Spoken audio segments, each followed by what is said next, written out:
Chaga Tea. We are going to be talking about universal truths today with our special guest who's returning, Agatha Morrell. Thank you. Thank you. And I'm Fiona Barrett. I'm here with my co-host Roberta. How are you doing, Roberta? I'm doing great. Wonderful to have you back again with us. I'm very, yes. Shall I tell you why I'm excited? Yes, please do. Well, I have my favorite book in the world, the Norton Anthology of World Literature. And in it has a translation of Homer's The Iliad by my favorite translator of the works of Homer.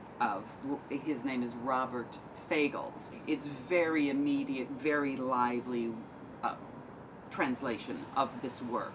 Nice. And Saturday the 15th, my students from my oral presentation of literature class at Emerson College will be presenting the final book of the Iliad, book 24, in a public performance at the Bandstand, the Parkman Bandstand, or also called the Gazebo in Boston Common.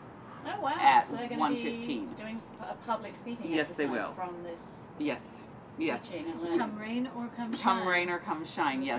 Okay. They've done some presentations. They did a piece from Hamlet, from Common Threads Poetry. They've worked with 1001 Nights, and this is their final exam. Really, is a public performance of this book, of the book 24. What a great activity, and that's Yes. something that they can share with the community. That's right. As Yes. well, and anyone from the community is welcome to In listen. the absolutely the Iliad, he is shown as a man in book 24 who comes to understand forgiveness. In book 1, the first word of the poem, notice, is rage. And it's not just everybody's rage, it's Achilles' rage. Sing goddess, Achilles' rage, black and murderous. And this is who he was. He was a raging, not a murderer, warrior.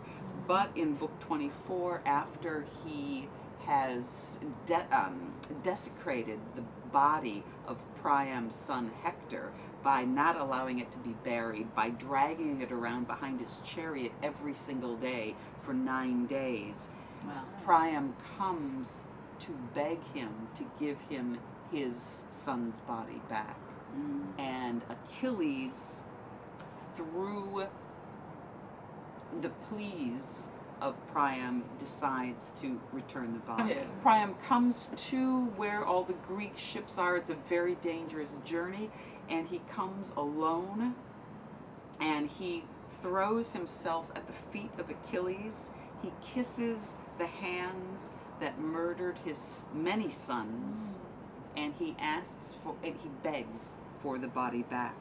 And Achilles says to him, he rose from his chair and lifted the old man by his hand, pitying his white hair and beard, and his words enfolded him like wings. Ah, the suffering you've had and the courage to come here alone to the Greek ships and meet my eye, the man who slaughtered your many fine sons. You have a heart of iron, but come, sit on this chair. Let our pain lie at rest a while, no matter how much we hurt. There's nothing to be gained from down in 800 BC. 800 BC. Yeah. And as you said, Fiona, those universal truths, Yeah. they go way back. They do, and this is a great time of year for anyone watching as well to offer up forgiveness. Coming towards the end of a calendar year, it's around the time of the holidays. It's a great time to review our own lives. That's and right. think about what might we want to offer up some forgiveness for, no matter how hard that may feel. It's very freeing, and it's really good for our health. Yes, and also, and not in the way Achilles, Priam comes and begs him. So you don't need to have someone beg you. You can be a bit more open-hearted than Achilles was with his forgiveness. Sure. But yes. And the students, how can they benefit from? We're hoping that the students, and the students are quite excited about it. They think it's, it's a bit daunting, but they are excited, and the idea that it's Homer, and a lot of people haven't read Homer. We all know what the Iliad is, or at least we've heard of Achilles, but we don't really know the story. So offering to the community at least this little section of the book, it takes about an hour and 15 minutes to read this book.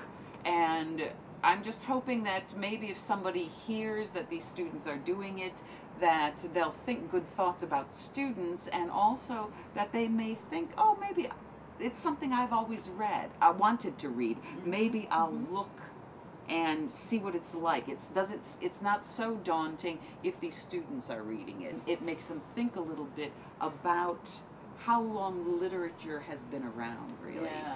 And about the truths that are in this book that are relevant to us today. Still relevant today, That's right. even after all those years. That's right. And maybe inspire people to put Homer on their wish list as a gift. Absolutely. Buy it. Yes, You definitely. piqued my interest. That's right. And also you can always find it online for free through the Gutenberg Project.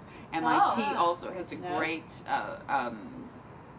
classics page where you can find a lot of classic literature online for free. Both Gutenberg and MIT. Very good to know. Very good to know. Yes. Because my sons do reading at their school. We have a reading log every month, and they have to read a mix of genres, and one of them is classics. And we're often struggling to find the classics. Yeah. Wonderful. Thank Yes. you So very I much. hope everyone can come, or on Saturday, to hear a bit of Homer. He also wrote the Odyssey, and we're hoping to do that in the springtime when the weather's up and good, and we'll do a bit of that. But yes, so this is the first time we're doing this, so I'm really excited about it. I think it's going to be. Congratulations Thank you. for all Thank the you hard so work much. that you are doing Yeah, and I'm the looking students. forward to it. Yeah, that's great. That's great. Mm. That's great. Thank you. Thank you. And thank you for inspiring us with the universal truths revisited. Bit of forgiveness. It's a wonderful thing, isn't it? There we go. Cheers. Cheers. On 11/11.